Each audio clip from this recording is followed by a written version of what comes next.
श्री स्वामी समर्थ. जय जय स्वामी समर्थ. स्वामी महाराजांच्या कृपेने तुमच्या सर्व चांगल्या इच्छा मनोकामना पूर्ण व्हाव्यात हीच स्वामीचरणी प्रार्थना करते आणि आजच्या या नवीन व्हिडिओला सुरुवात करते. सनातन धर्मात वैशाख महिन्याला अनन्यसाधारण असं महत्त्व आहे. या महिन्यातील शुक्ल पक्षातील तृतीयेला अक्षय तृतीया येत असते. या शुभ दिवशी स्नान व दान करणे हे खूप शुभ मानले जाते. तसेच या दिवशी केलेल्या चांगल्या कर्माचे शाश्वत परिणाम सुद्धा प्राप्त होत असतात. पद्मपुराणानुसार भगवान विष्णूंनी नारद मुनींना असे सांगितले होते की अक्षय तृतीयेला मनुष्य जे काही काम करेल त्याचे अक्षय पुण्य त्यास मिळेल, जे कधीही संपणार नाही, जे कधी विनाश पावणार नाही. अक्षय तृतीयेच्या दिवशी लोक सुख, समृद्धी, ऐश्वर्य, धन वाढवण्यासाठी अनेक उपाय करत असतात. पण या दिवशी काही गोष्टी टाळायला सुद्धा हव्यात. अक्षय तृतीयेच्या दिवशी आपण जे काही करणार आहोत तर त्याचे आपल्याला फळ हे कित्येक पटीने मिळत असतेच. चांगल्या गोष्टी करून तर तेवढेच आपल्याला त्याचे शुभ फळ प्राप्त होणार आहे. धनप्राप्ती व लक्ष्मीप्राप्तीसाठी अक्षय तृतीयेच्या दिवशी आपण अक्षय कलश जो आहे तर तो भरू शकता. त्याला अक्षय पात्र असं सुद्धा म्हटलं जातं. तर हा अक्षय कलश म्हणजेच अक्षय पात्र जे आहे ते आपण कसे भरावे व कधी भरावे, त्याचप्रमाणे या अक्षय पात्राची पूजा आपण कशी करावी. हा अक्षय कलश जो आपण भरतो तर भरल्यानंतर पुन्हा आपण त्या वस्तूंनी जो भरलेला आहे तर त्या वस्तूंचे काय करावे अशी संपूर्ण माहिती आपण आजच्या या व्हिडिओमधून जाणून घेणार आहोत. तत्पूर्वी तुम्ही जर चॅनलवरती नवीन असाल तर चॅनलला लाईक करा व सबस्क्राईब देखील करा आणि कमेंटमध्ये श्री स्वामी समर्थ किंवा ओम महालक्ष्मी नमो नमः लिहायला विसरू नका. प्रत्येकाने आपल्या घराच्या सुख समृद्धीसाठी वर्षातून एकदा अक्षय तृतीयेला हा अक्षय कलश म्हणजेच अक्षय पात्र हे भरायलाच हवे. ही संधी जी आहे तर ती फक्त आपल्याला वर्षातून एकदाच मिळत असते.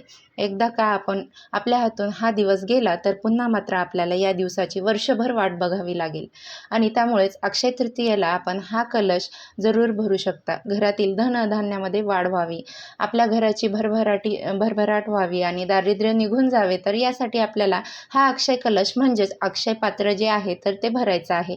एक वर्षभर आपल्याला घरामध्ये सुख समृद्धी नांदेल. आपल्याला कशाचीही कमी भासणार नाही. आणि अक्षय तृतीयेच्या दिवशी आपण सकाळी लवकर उठायचं आहे, आपलं स्नान वगैरे करायचं आहे. त्यानंतर आपल्याला मुख्य दरवाजा स्वच्छ करून घ्यायचा आहे आणि आपल्याला मुख्य दरवाजावरती स्वस्तिक काढायचं आहे, उंबरठ्याला हळदीचं लेपन करायचं आहे. तसेच मुख्य दरवाजाला आंब्याच्या पानांचं तोरण देखील लावायचं आहे. आणि हे सर्व करून झाल्यानंतर ना आपल्याला आपल्या देवांची पूजा करून घ्यायची आहे. आता देवपूजा जी आहे ती झाल्यानंतर ना आपल्याला काय करायचं आहे तर देवघराच्या बाजूलाच हा अक्षय कलश म्हणजेच अक्षय पात्र भरायचं आहे. आता ज्या ठिकाणी आपण हा अक्षय कलश भरणार आहोत तर ती जागा स्वच्छ करून घ्यायची आहे आणि त्या ठिकाणी पाट किंवा चौरंग मांडायचा आहे. आणि पाट किंवा चौरंग मांडण्या अगोदर त्याखाली आपल्याला एक स्वस्तिक चिन्ह काढायचं आहे. तांदळाने स्वस्तिक चिन्ह काढायचं आहे. त्यावरती पाट किंवा चौरंग मांडायचा आहे. त्या पाठावरती आपल्याला लाल रंगाचं किंवा पिवळ्या रंगाचं वस्त्र अंतरायचं आहे. पाटाभोवती छान अशी रांगोळी काढायची आहे आणि त्यानंतर ना आपल्याला सर्वप्रथम त्या पाठावरती एक शुद्ध तुपाचा दीप प्रज्वलित करून घ्यायचा आहे. आता या दिव्याला हळदी कुंकू अक्षत फूल अर्पण करायचं आहे. म्हणजेच दिव्याची आपल्याला पूजा करायची आहे. पूजा करून घेतल्यानंतर ना कलश म्हणून आपल्याला एखादा तांब्यात तो स्वच्छ करून घ्यायचा आहे.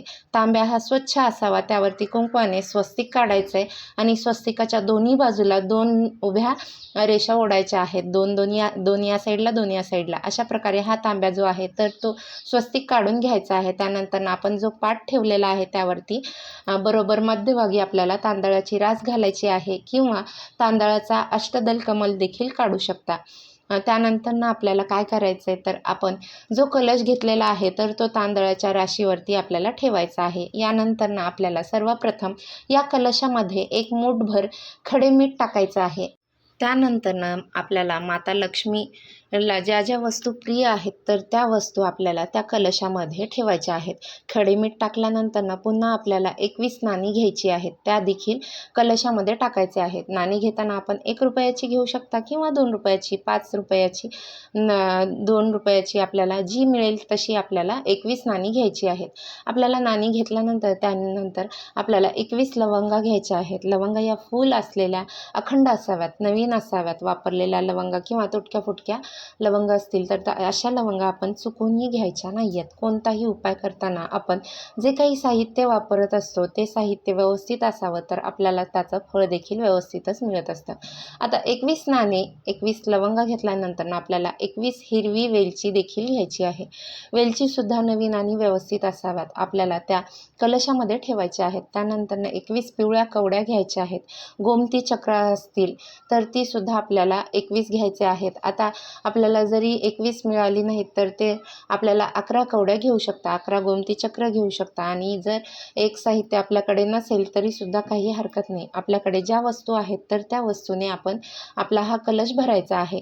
आता हा कलश भरून झाल्यानंतर आपल्या काही पैशांच्या नोटा घ्यायच्या आहेत तर त्या आपल्यावरती वरती ठेवायच्या आहेत. त्यावरती आपल्याला सोन्याचे जे दागिने आहेत तर ते सुद्धा ठेवायचे आहेत. जो काही पैसा आहे तर त्याला आपण लक्ष्मी म्हणत असतो. तसेच जे सोन्याचे दागिने आहेत तर ते या सोन्यामध्ये सुद्धा लक्ष्मी असते. म्हणूनच आपल्याला पैशाच्या नोटा ठेवायच्या आहेत आणि त्यावरती सोन्याचे दागिने देखील ठेवायचे आहेत. आपल्याकडे जर चांदीचे दागिने असतील किंवा चांदीचा सिक्का असेल तर तो सुद्धा आपल्याला यावरती ठेवायचा आहे. आता यावरती आपल्याला एक सुपारी जी आहे तर ती ठेवायची आहे. सुपारीसुद्धा व्यवस्थित अखंड असावी. किडलेली किंवा तुटलेली सुपारी आपण चुकूनही घ्यायची नाही आहे.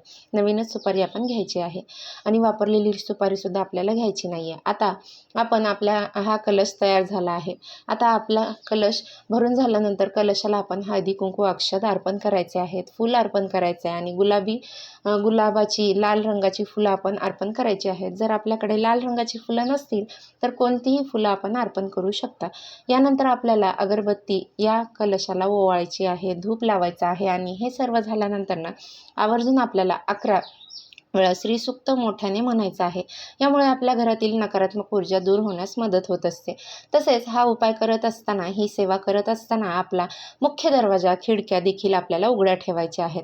तर आता हा उपाय कोण करू शकतं? घरातील कोणत्याही व्यक्तीने हा उपाय, ही सेवा केली तरी पण चालेल. फक्त सूतक असेल किंवा मासिक धर्म असेल तर या काळामध्ये आपल्याला हा उपाय करता येणार नाही. आता आपलं श्रीसूक्त म्हणून झाल्यानंतर आपण एक वेळा विष्णू सहस्त्रनाम देखील पठण करायचं आहे. अगदी तुम्हाला म्हणणे शक्य होत नसेल तर मोबाईलवरती लावून द्या, श्रवण केलं तरी पण चालेल. अक्षय तृतीया जो दिवस आहे तर तो खास करून माता लक्ष्मी आणि भगवान श्री हरी विष्णूंच्या पूजेसाठी विशेष मानला जातो. त्यामुळे आपल्याला भगवान विष्णूंचे विष्णू सहस्त्रनाम किंवा श्रीसूक्त आवर्जून म्हणायचं आहे. विष्णू भगवानांना आपल्याला आवाहन करायचं आहे की यानंतर या कलशाला आपल्याला खिरीचा नैवेद्य अर्पण करायचा आहे. आता आपल्याला खिरीचा नैवेद्य दाखवून झाल्यानंतर काय करायचं आहे तर आपण कलशासमोर जो दीप प्रज्वलित केला आहे तर त्या दिव्यामध्ये जर तूप कमी पडत असेल तर आवर्जून तूप घालायचं आहे. म्हणजेच आपण अखंड दिवा प्रज्वलित ठेवायचा आहे. दुसऱ्या दिवसापर्यंत हा दीप प्रज्वलित राहिला पाहिजे तर असा दिवा आपल्याला लावायचा आहे. आता यानंतर आपल्याला अशा प्रकारे कळशाची पूजा करून घ्यायची आहे. आता पूजा करून झाल्यानंतर तुमची जी काही इच्छा आहे, मनोकामना आहे तर ती तुम्ही भगवान विष्णू आणि माता लक्ष्मींना सांगायची आहे. मग कठीणातील कठीण कोणतीही इच्छा असो, मनोकामना असो, सांगून झाल्यानंतर हा कलश आपल्याला तिथेच राहू द्यायचा आहे आणि दुसऱ्या दिवशी आपण सकाळी लवकर उठायचं आहे. आणि आता या कलशातील ज्या काही वस्तू आहेत, मग लवंग आहे, वेलची आहे, त्या देखील वापरू शकता. आणि तसेच तांदूळ आहेत तर ते पशुपक्ष्यांना खायला द्यायचे आहेत किंवा घरात वापरले तरी पण चालतील. 21 नाणी ठेवली होती तर ही नाणी आपल्याला आपल्या तिजोरीमध्ये ठेवायची आहेत किंवा तुम्ही जिथे पैसे ठेवता तर तिथे आपल्याला ही 21 नाणी ठेवायची आहेत. यामुळे आपल्याला कधीही धनधान्याची कमतरताही भासत नाही. तसेच यानंतर आपण त्यामध्ये मीठ देखील टाकले होते तर हे मीठ तुम्ही वाहत्या पाण्यामध्ये प्रवाहित करायचं आहे. तसेच ज्या काही पिवळ्या कवड्या होत्या, गोमती चक्र होतं तर ते देवघरामध्ये ठेवू शकता किंवा तुमच्या तिजोरीमध्ये ठेवलं तरी पण चालेल. यामुळे आपली आर्थिक टंचाई दूर होईल. घरामध्ये सुख, शांती आणि समृद्धी घरामध्ये सदैव नांदेल. त्यासाठी हे अक्षय कलश किंवा अक्षय पात्र जे आहे तर अक्षय तृतीयेच्या दिवशी तुम्ही भरायला अजिबात विसरू नका. जर तुम्हाला हा व्हिडिओ आवडला असेल तर जास्तीत जास्त तुमच्या मित्रपरिवारामध्ये शेअर करा आणि चॅनलला लाईक करून सबस्क्राईब करायला विसरू नका. आजच्या पुरतं एवढंच. भेटूया अशाच नवनवीन माहितीपूर्ण व्हिडिओमध्ये पुढच्या व्हिडिओत. तोपर्यंत सर्वांना श्री स्वामी.